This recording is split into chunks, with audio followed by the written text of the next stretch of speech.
আসসালামু আলাইকুম। এই যে বাছুরটি দেখছেন, এই বাছুরটি সুস্থ আছে, কিন্তু প্রসাবের ধার ফুলে গিয়ে পোকা হয়ে গেছে। তো আপনাদের আজকে দেখাবো। দেখুন, সুন্দর হয়ে বসে আছে। দেখুন, এই যে দেখুন পোকা কতগুলো।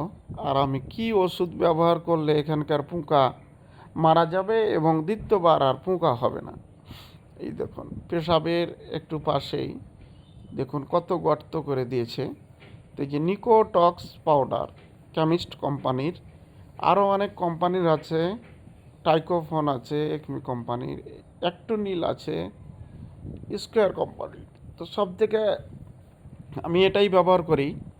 এই দেখুন পোকা কিন্তু বেরিয়ে চলে আসছে, আমি একটু দিয়েছি তাহলে কিন্তু ভিতর থেকে পোকাটি বেরিয়ে চলে আসছে।